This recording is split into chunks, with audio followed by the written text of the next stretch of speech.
a esos universos donde aún existen el espacio y el tiempo, donde aún existen el dolor y el sufrimiento. El centro, alarmado por semejante aventura propuesta, les dice: esto es muy peligroso. Allá hay unos planetas que tienen un gas terriblemente venenoso, que es el oxígeno. Además existen monstruos terribles que se llaman los tiranosaurios y los egosaurios y otros desosaurios. ¿Sí? Estos le insisten de tal manera que les dice: bueno, pero yo los voy a equipar con un traje espacial maravilloso, con radares. Les voy a poner 5 antenas para que ustedes se puedan orientar en ese universo, para que puedan procesar las frecuencias y puedan caminar y puedan dialogar con el entorno y lo puedan modificar. Una de esas antenas va a recibir el milagro de la luz en el espectro que va desde el rojo hasta el azul. Otras de esas antenas van a ser sensibles a la magia del sonido, también para reconocer los peligros. Así los fue equipando con radares maravillosos y además les obsequió el más maravilloso de los radares, que es una piel, un cerebro periférico, el ectodermo, una gran antena para percibir el mundo, para tocar, para acariciar, para relacionarse, para sembrar. Ellos descendieron con ese instrumento que además estaba equipado con 7 grandes receptores cósmicos como ruedas, que los antiguos hindúes llamaron luego chakras, y descubrieron que cuando se rozaban una parte de su instrumento se excitaba. Y viene el misterio de la atracción, que es una ley del universo, muy parecida a la muerte.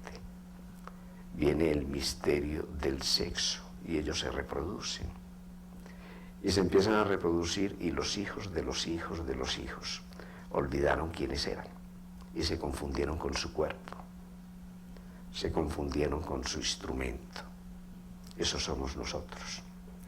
Nos hemos confundido con nuestro instrumento. ¿Quién ve por tus ojos? ¿Quién toca desde tu piel? ¿Quién oye en tu oído? ¿Quién es el que siente en ti? ¿Quién es el que experimenta tus sentimientos? ¿Quién es el sentidor más allá del sentimiento?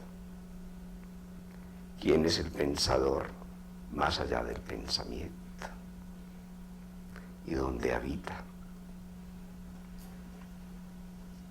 Cuando tú te callas y no haces nada, suceden cosas maravillosas. Cuando tú te aquietas y no haces nada, y entras en tu silencio interior y experimentas un sentimiento de paz, suceden cosas maravillosas. Cuando tú meditas, cuando llevas la luz a tu interior, cuando tú reflexionas, cuando llevas el pensamiento a tu interior, cuando tú emprendes el sendero de regreso a casa, a tu corazón, y vas desde los sentidos a través del sendero del sentido hasta tu centro, y te encuentras en el centro de la rueda de la vida, allí donde la máxima velocidad es la máxima quietud, porque la rueda se sigue moviendo a una gran velocidad, pero ya no estás disparado hacia afuera por la fuerza centrífuga que a duras penas te alcanza para sostenerte pegado a la rueda de la vida y a la fricción periférica, sino que estás en tu centro, cuando tú te conviertes en ojo de huracán, cuando descubres ese segundo intenso, cuando te sales de la trampa del pasado y el futuro y vives este momento como la brecha, como la pausa, como eso que está más allá del tiempo, en el mismo límite del tiempo, en tu propia eternidad interior. Suceden milagros desde el punto de vista de la fisiología. Cuando tú te aquietas, siquiera 20 minutos todos los días, estás practicando ya la ciencia de la muerte, la ciencia del retiro. Te estás retirando interiormente. Estás yendo desde los sentidos externos hasta el sentido, y el sentido en ti es el alma. Cuando tú te encuentras contigo, renaces, vuelves a nacer, ya no de tu madre, ya no de tu padre, ya no de ninguna circunstancia externa, naces de ti mismo. Pero para eso has de perder la vida, o eso que nosotros llamamos vida, y encontrar en el morir, al no ser ese vórtice de conciencia infinito en el centro del ser, y aprender a practicar la vieja ciencia del retiro, que es la ciencia de la muerte, y saber que en cada muerte no puedes más que renacer de ti mismo, y de pronto comprender el misterio del segundo nacimiento. Vuelve a nacer, ese es el segundo nacimiento. La condición de esa vida y de ese nacimiento es la muerte, y esa muerte que es vida la encuentras en tu centro, y te das cuenta que la muerte no es lo contrario de la vida. ¿Por qué aplazar la muerte si está sucediendo en este mismo instante? Cuando aplazas la muerte, simplemente aplazas la vida. ¿Y cómo pudiéramos traducirlo en términos de la vida cotidiana? Que eso es lo que nos espera. Primero, un presupuesto. Lo único cierto en la vida es la muerte. Es la única certidumbre que tenemos. Segundo, lo único incierto en la vida es el momento de la muerte.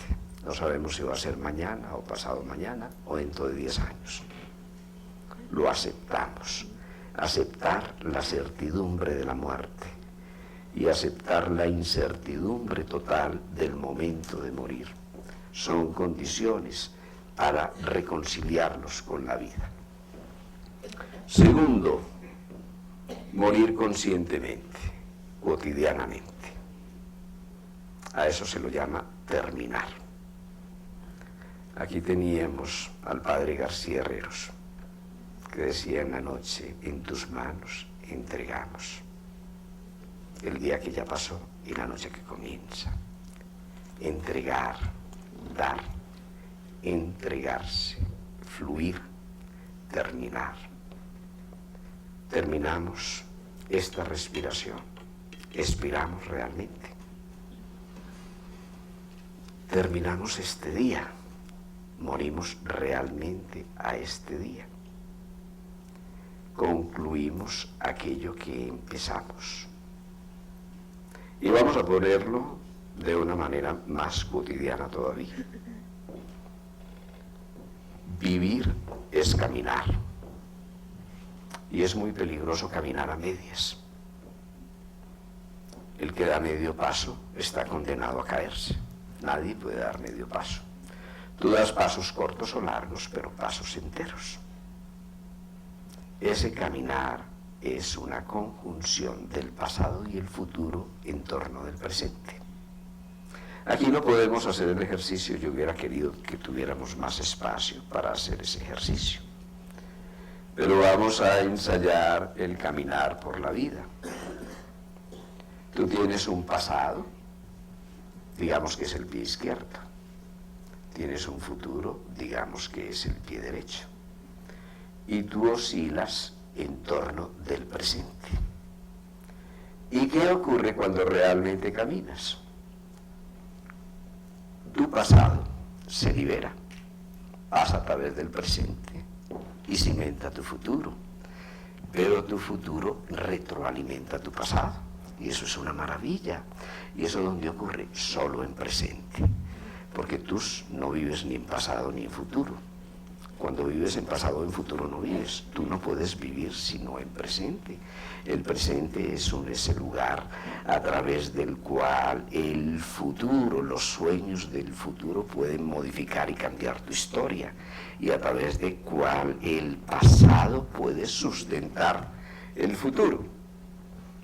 Pero vamos a ensayar una de esas formas de vivir, que es